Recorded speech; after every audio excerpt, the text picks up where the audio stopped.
O mundo celebra um marco histórico em 2025, os 30 anos da Declaração e Plataforma de Ação de Pequim, um plano visionário adotado por 189 governos e com o objetivo de promover a igualdade de direitos para todas as mulheres e meninas. Esse documento representa um avanço significativo na luta global pela igualdade de gênero, estabelecendo diretrizes ambiciosas e inspirando mudanças em diversas esferas da sociedade. No entanto, quando a gente analisa os dados mais recentes da ONU, a gente percebe que, embora tenham ocorrido avanços importantes, muitos dos compromissos assumidos ainda não foram plenamente cumpridos. A igualdade de gênero continua sendo um desafio global, com resistências e retrocessos que impedem o progresso necessário. E diante desse cenário surge uma pergunta crucial para nós. Como o principal órgão judicial da ONU, a Corte Internacional de Justiça, foi afetado pelas diretrizes de igualdade de gênero?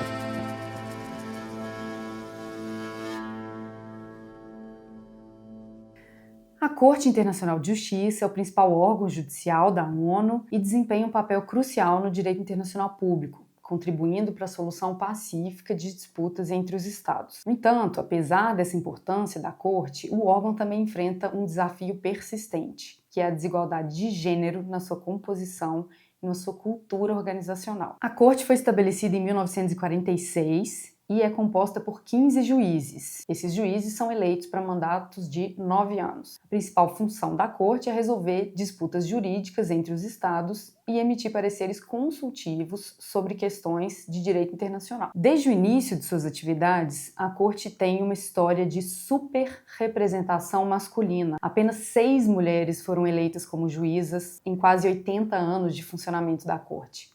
Isso representa apenas 5,2% do total de juízes permanentes. A primeira mulher a ser eleita foi a Rosalind Higgins, em 1995, quando a Corte já tinha 50 anos em funcionamento. Depois da Higgins, só 5 mulheres foram eleitas. E essa falta de representação feminina na Corte demonstra uma cultura organizacional que resiste a mudanças, apesar dos princípios de igualdade de gênero já estabelecidos pela ONU. E aí vocês me perguntam, como são eleitos então esses juízes da Corte? Os juízes são eleitos pela Assembleia Geral da ONU e pelo Conselho de Segurança a partir de uma lista de candidatos, e essa lista é feita pelos grupos nacionais da Corte Permanente de Arbitragem.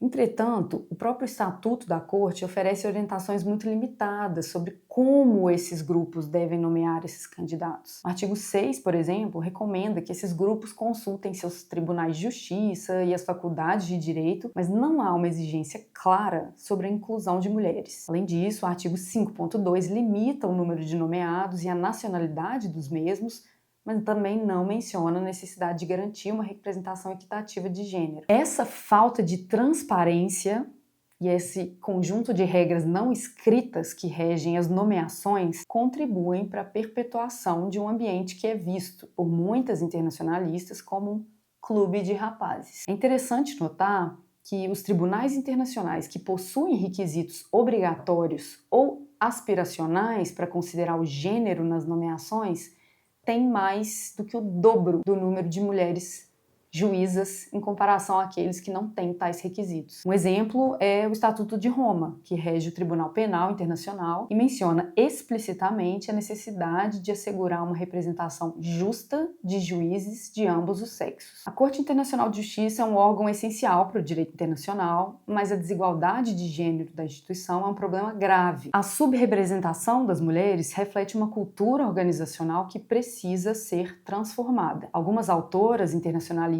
já deram sugestões para que avanços aconteçam. Uma das sugestões é reformar o processo de nomeação, tornando esse processo mais transparente e inclusivo. Uma outra opção seria incluir diretrizes de gênero no próprio Estatuto da Corte, seguindo o exemplo de outros tribunais internacionais. A celebração dos 30 anos da Declaração de Pequim é uma oportunidade para a gente refletir sobre os processos e desafios na luta pela igualdade de gênero. A Corte Internacional de Justiça, como símbolo de justiça internacional, precisa se alinhar aos princípios da ONU e da Declaração de Pequim. A igualdade de gênero Não é apenas uma questão de justiça, mas também de legitimidade e de eficácia para as instituições internacionais. E você, o que acha?